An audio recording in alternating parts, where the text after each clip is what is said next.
महाराष्ट्र राज्याच्या सांस्कृतिक धोरणाचा फेरआढावा घेण्यासाठी एका समितीची नियुक्ती करण्यात आली होती। या समितीने आपला अहवाल नुकताच राज्य सरकारकडे सोपवलाय। या अहवालात राज्याच्या सांस्कृतिक धोरणासाठी अनेक बदल सुचवण्यात आले आहेत। काय आहे त्या अहवालात जाणून घेण्यासाठी माझ्या सहकारी प्रज्ञा हस्तक यांनी समितीचे अध्यक्ष विनय सहस्त्रबुद्धे यांच्याशी गप्पा मारल्या। पाहूया ही खास मुलाखत।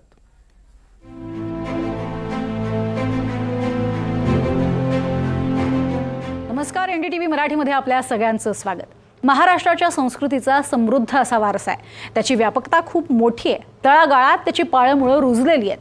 त्या सगळ्यांना एकसंधतेत आणण्यासाठी एक फेरआढावा समिती तयार झाली आहे, ज्यांनी काही शिफारसी केलेल्या आहेत, ज्यामध्ये कारागीर, भाषा, दृश्यकला, गडकिल्ले, लोककला, संगीत, रंगभूमी, नृत्य, नाट्य, भक्ती, संस्कृती या सगळ्यांचा समावेश आहे। त्यासाठी एक फेरआढावा समितीनं अशा पद्धतीनं अहवाल सुद्धा तयार केलेला आहे।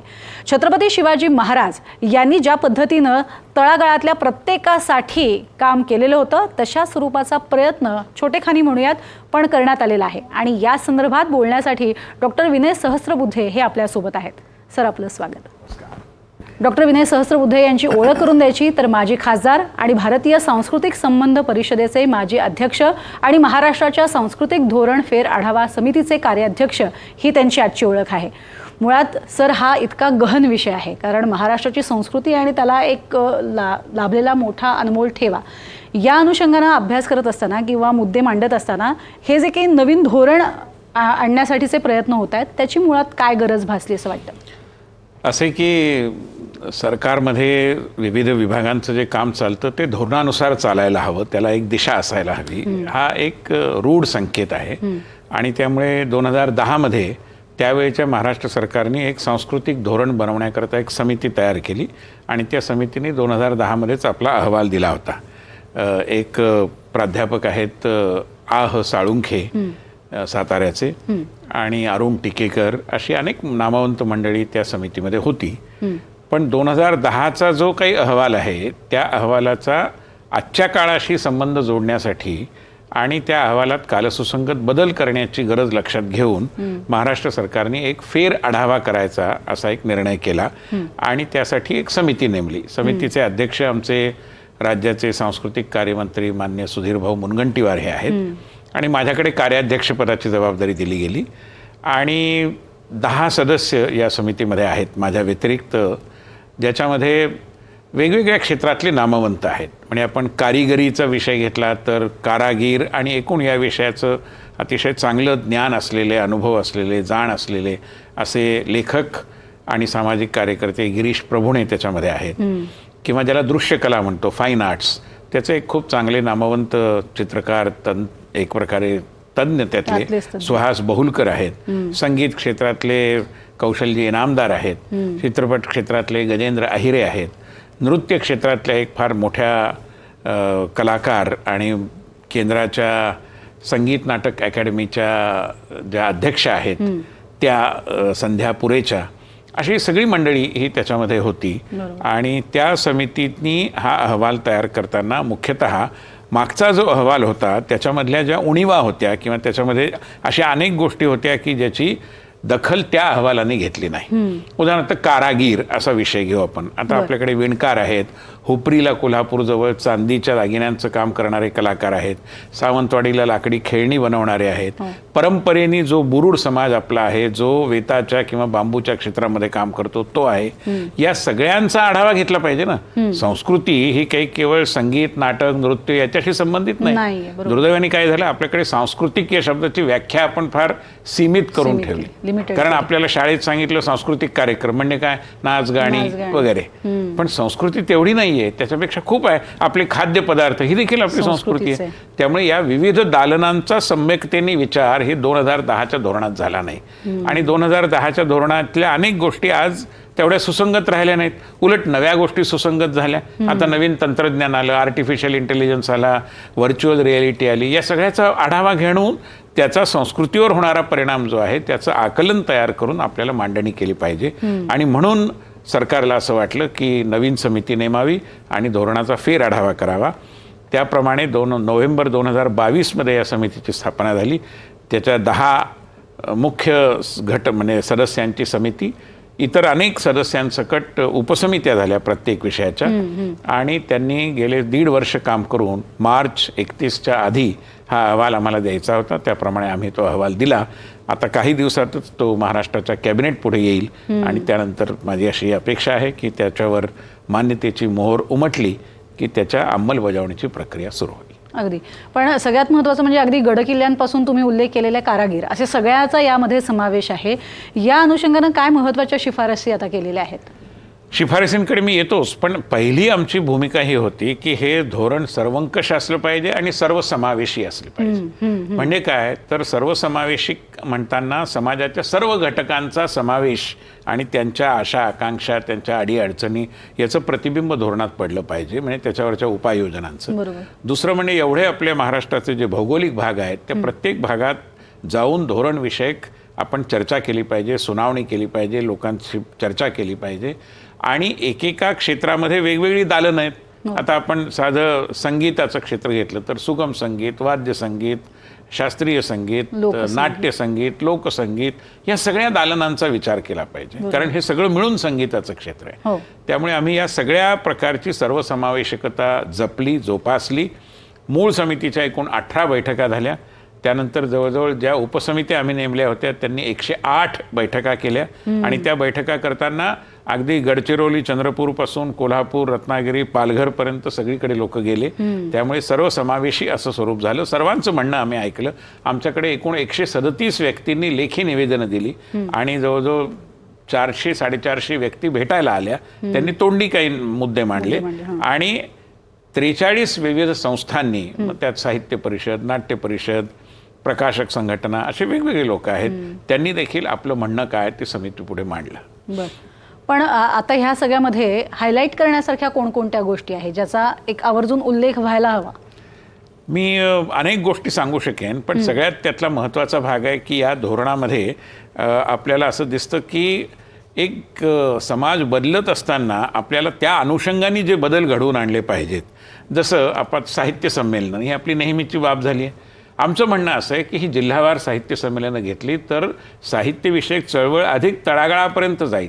आज काही 100, 200, 500 लोक एकत्रित येतात. आता दिल्लीला येणारे चांगली गोष्ट आहे, ते संमेलन जरूर घ्या, पण जिल्हावार साहित्य संमेलनांना देखील तुम्ही प्रोत्साहन द्या असं आम्ही म्हटलं आहे. किंवा आता आपल्याकडे पुस्तकं प्रकाशनं खूप निघतात, पण प्रकाशक संस्था ज्या आहेत त्यांचं काही रेटिंग करता येईल का? आपण महाविद्यालयांचं रेटिंग करतो, असं काही करता येईल का? असाही एक विचार आम्ही त्यांच्यापुढे मांडला. आता आपले साहित्य क्षेत्र जे आहे ते केवळ पुस्तक प्रकाशन, वर्तमानपत्र, लेखन यापुरतं मर्यादित राहिलेलं नाही. आता नाटकांच्या संहिता, दूरदर्शनवर इतके मोठे कार्यक्रम होतात त्याचं लेखन, जाहिरातींचं लेखन, तिथे भाषाच आहे ना. आमची तर अशी शिफारस आहे की या जाहिरातींमध्ये अनेकदा इतकं चुकीचं मराठी वापरलं जातं, त्यालाही काहीतरी एक उपाययोजना असली पाहिजे की असं कोणी चुकीचं वापरलं तर त्याला काहीतरी त्याला योग्य जाणीव देण्याचा काही उपक्रम आपल्याला करता येईल का? कला संचालनालयामध्ये आता आपल्याला अनेक माहिती, जे स्कूल ऑफ आर्ट आहे, बाकी संस्था आहेत, पण UGC, NCERT या संस्थांना याची दखलच घेत नाहीत, त्यांना त्याची माहिती नाही. त्यामुळे आपल्या सरकारने त्याच्याबद्दल अधिक चांगल्या पद्धतीने जर मांडणी केली आणि केंद्राच्या या सगळ्या संस्थांना बरोबर घेतलं तर या दृष्टीने एक चांगल्या पद्धतीने आपल्याला आपल्या कलावंतांना राष्ट्रीय आंतरराष्ट्रीय स्तरावर नेता येईल. अनेक ठिकाणी आपण नाट्यगृह बांधतो, पण नाट्यगृहाचं ॲकॉस्टिक्स कसं आहे त्याचा विचार कोण करणार? आम्ही असं सुचवलं की महापालिका नाट्यगृह बांधतात, त्याच्या आधी त्यांनी एका सल्लागार समितीची स्थापना करावी. कलाकारांनाही विचारावं. आता अनेक बॅकस्टेज आर्टिस्टच्या अनेक अडचणी असतात, किंवा कलाकार आपल्याकडे मुंबईहून, पुण्याहून, नागपूरहून उठून सांगलीला, रत्नागिरीला नाटकाचे प्रयोग करायला जातात. राहण्याची व्यवस्था, नाट्यगृहातच राहण्याची व्यवस्था देता येईल का आपल्याला, याचा विचार व्हावा. अशा अनेकविध प्रकारच्या सूचना आम्ही त्याच्यामध्ये केल्या आहेत. आणि सगळ्यात महत्त्वाचं म्हणजे जी एक म्हणजे नाटकाचा, सिनेमाचा, साहित्याचा आस्वाद जो घ्यायला पाहिजे, आस्वादन शास्त्र, ॲप्रिसिएशन, तर ते आस्वादन शास्त्र आज शिकवलं जात नाही. त्यामुळे चांगलं चित्र बघायचं म्हणजे काय बघायचं, चांगलं नाटक बघायचं म्हणजे काय बघायचं, त्याची व्याख्या काय, हे सांगितलं पाहिजे आपल्याला. ते असं नाही, पूर्वी घराघरातनं कळायचं. रेडिओ होते, गाणं लागलं की तुमच्या घरातलं कोणीतरी सांगायचं की हा अमुक राग आहे, मग रागदारी कळायची, ह्या अमुक गायिका आहेत, या सुमंताई कल्याणपूर आहेत, या अमुक आहेत, असं कळायचं. आता रेडिओच नाहीत, लोक खुंट्या त्या कानामध्ये अडकवून, त्यामुळे त्याचं एक व्यक्तिगतता आली त्याच्यामध्ये, सामूहिकता, कौटुंबिकता ही संपली आहे. त्यामुळे मग हे संस्कार जे घरात होत असत ते जर आता होणार नसतील, घरांच्या रचना बदलल्या, कुटुंबाची रचना बदलली, हरकत नाही, आपण वेगळे मार्ग काढले पाहिजे. यावर आम्ही याच्यामध्ये अधिक भर दिला आहे. आणि म्हणून कालसुसंगत असं कसं होईल या दृष्टीने याचा विचार केला पाहिजे. कारण कला आणि संस्कृतीचं क्षेत्र किंवा कला आणि संस्कृती हा विषय कोणाचा विश्वास असेल नसेल पण परमेश्वरासारखा सर्वव्यापी आहे. जीवनाचं एकही दालन असं नाही की ज्याचा कला आणि संस्कृतीशी संबंध नाही. आणि महाराष्ट्र आणि भारत दोन्हीच्या बाबतीत असं म्हणता येईल की यातनं आपण संस्कृती हा विषय वगळला तर फारसं काही उरतच नाही. बरोबर. महाराष्ट्राच्या इतिहासातून महाराष्ट्र नावाची जी संकल्पना आहे त्यातनं मराठी भाषा काढली, त्यातनं गड किल्ले काढले, त्यातनं आपली खाद्य संस्कृती काढली तर काय उरतं? काहीच उरत नाही. आणि म्हणून संस्कृती हीच आपली ओळख आहे, आपली अस्मिता आहे. त्यामुळे त्याविषयीचं एक अतिशय विचारपूर्वक बनवलेलं धोरण हे आवश्यक आहे आणि त्यावर कसोशीने अंमलबजावणीची देखील गरज आहे. अगदी. तुम्ही सर्वंकष अशा स्वरूपाचा हा सगळा अभ्यास करून केलेला हा अहवाल आहे, हे यातनं दिसतंय. पण सगळ्यात महत्त्वाचं धोरण निश्चिती हे काही दरवेळेला शक्य आहे असं नाही किंवा त्यासाठीचे होणारे कायदे दरवेळेला होतील असं नाही आहे. पण मग ह्या सगळ्याचं भान असणं गरजेचं आहे. या अनुषंगानं तुम्हाला काय सूचना करायच्या आहेत? अगदी योग्य मुद्दा तुम्ही मांडलात. कारण सगळ्या गोष्टी काही धोरणात देता येत नाही. आता उदाहरणार्थ एक आमचं निरीक्षण जे समितीच्या चर्चेमध्ये आलं की अनेकदा TV वरच्या मालिका आपण पाहतो, खूप लोकप्रिय मालिका असतात, पण त्या मालिकांमध्ये दाखवलेलं कुटुंब समाजाच्या एका वर्गापुरतंच मर्यादित राहतं. अनेकदा शहरी, उच्चवर्गीय किंवा अशा प्रकारचं सुशिक्षित. पण आमच्या तळागाळातला समाज जो आहे, वनवासी आदिवासी समाज आहे, दलित समाज आहे, OBC समाज आहे, यांचंही चित्रण तिथे यायला हवं. आता सरकार काही असं GR काढून सांगू शकत नाही की हे करा, पण याचं भान ठेवलं पाहिजे आपण की समाजाच्या सर्व घटकांचं चित्रण ज्या नाटकातून चित्रपटातून येत आहे त्याला आपण विशेष एक प्रकारे प्रोत्साहन दिलं पाहिजे. हे करण्याची गरज आहे. अशाच पद्धतीने वेगवेगळ्या संबंधामध्ये असे व्यावसायिक आणि हौशी असा आपण प्रकार करतो. आणि हौशीवाले व्यावसायिकांना सन्मान देत नाहीत आणि व्यावसायिकवाले म्हणतात तुम्ही तर हौशीच आहात. पण प्रत्येक व्यावसायिक कलावंत हा कधीतरी हौशीच होता ना. त्यामुळे हौशी आणि व्यावसायिक याच्यामध्ये एक चांगलं संतुलन असलं पाहिजे. दोघांना आपण सन्मान दिला पाहिजे अशी एक भूमिका आम्ही त्याच्यामध्ये मांडली आहे. अनेक ठिकाणी आपल्याला असं लक्षात येतं की आज नाटकं, चित्रपट याच्यामध्ये आपण अनुदानं देतो. अनुदानाला आमचा विरोध नाही आहे, पण आम्ही असं सुचवलंय की नाटक निर्मितीला, चित्रपट निर्मितीला अनुदान देण्यापेक्षा पाहणाऱ्या प्रेक्षकाला जर ते स्वस्तात पाहायला मिळालं तर प्रेक्षक वाढेल. प्रेक्षक वाढेल म्हणजे काय होईल? म्हणजे बाजार तयार होईल, मार्केट मिळेल. मार्केट मिळालं की प्रॉडक्ट येतीलच. आज काय होतंय? प्रॉडक्ट भरपूर उत्पन्न होत आहेत पण मार्केट नाहीये. कारण चांगलं नाटक, चांगले सिनेमे हे पाहण्याची जी प्रवृत्ती विकसित व्हायला पाहिजे ती दुर्दैवाने विकसित होत नाहीये. आणखीन एक आम्ही सूचना केली आहे जी सगळ्यांना आवडेल की सगळीकडे काय झालं, इव्हेंट मॅनेजमेंट झालंय आणि मग ते कंत्राटी पद्धतीने कोणाला तरी द्यायचं. पूर्वी महाविद्यालयात हे सगळी कामं मुलं करायची, त्यामुळे ते शिकायचे. गणेशोत्सव मंडळात हे सगळं तरुण मुलं करायचे, आता ते देखील कॉन्ट्रॅक्ट देतात. त्यामुळे कार्यक्रम संयोजन शास्त्र जे आहे, इव्हेंट मॅनेजमेंट, ते एक प्रकारे अंगवळणी पडायचं. आज ते होत नाहीये. त्यामुळे या दृष्टीने सरकारने देखील आपले कार्यक्रम इव्हेंट मॅनेजमेंटकडे न देता ते अशा हौशी कलाकार मंडळींकडे दिले तर कदाचित या परिस्थितीमध्ये बदल घडून येईल. आणि शेवटचा महत्त्वाचा मुद्दा म्हणजे आता OTT प्लॅटफॉर्म्स आले, बाकी तुमचं सोशल मीडियावर आपण पाहतो स्टँडअप कॉमेडी नावाचा प्रकार आला. आज अनेक चांगल्या प्रकारचे हास्य जत्रेसारखे कार्यक्रम आले. तर यांना देखील कुठेतरी पुरस्काराच्या रांगेत आपण बसवलं पाहिजे. आज TV मालिकांना तशा पद्धतीचे पुरस्कार नाहीत किंवा OTT प्लॅटफॉर्म्सना पुरस्कार नाहीत. आता ही नवीन माध्यम आहेत. सगळेजण स्टेजवरची नाटकं नाही बघू शकणार, सगळेजण थिएटरमध्ये जाऊन सिनेमे नाही पाहणार, पण हे पण कलाकारच आहेत ना आणि ती कलाच आहे. मग त्याला आपण मान्यता दिली पाहिजे, रेकग्नाइज केलं पाहिजे. या पद्धतीने आम्ही धोरणाच्या पलीकडच्याही काही शिफारसी केल्या आहेत की ज्याच्याबद्दल धोरण आखता येत नाही पण याचं भान आपण ठेवलं पाहिजे. तुम्ही कलाकारांचा उल्लेख केलात ज्यामध्ये 12 बलुतेदार जे येतात म्हणजे अगदी बुट्ट्या बनवणारे तुम्ही जसा उल्लेख केलात किंवा आपले कुंभार काम करणारे असतील, लोह काम करणारे असतील, यांच्या अनुषंगानं, कारण यांची काही एकत्रित अशी संघटना नाही आहे किंवा एकत्रित ते नाही आहेत, ते सगळे असे असंघटित आहेत, त्यांच्यासाठी काही धोरण आहे? अगदी फार महत्त्वाचा मुद्दा तुम्ही मांडला आणि याच्यामध्ये खूप शिफारसी आम्ही केल्या आहेत. जसं वेगवेगळ्या पद्धतीचं असं काम करणारे जे आमचे ग्रामीण कारागीर आहेत, जे धातू काम करतात, जे विणकाम करतात, विणकर आमचे, आता त्या विणकरांना चांगलं सूत मिळणं किंवा धातू काम करणाऱ्यांना त्याचा कच्चा माल मिळणं, आज बाजाराशी ते स्पर्धा नाही करू शकत. मग काय होतं, ती कला मरून जाते. ही अशी मरू देणं हे सांस्कृतिक दृष्ट्या आपल्याला परवडणारं नाही. हा एक फार मोठा ऱ्हास आहे आपला.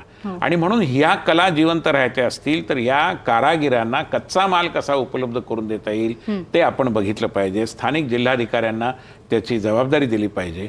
आपण इंडस्ट्रियल इस्टेट काढतो, MIDC अमुक तमुक, अशा कारागिरांचं काही आपल्याला करता येईल का एक संकुल की जिथे विणकरही आहेत, बुरुड काम करणारी लोक पण आहेत, सुतार आहेत, आपले शिल्पकार पण आहेत, कुंभार आहेत.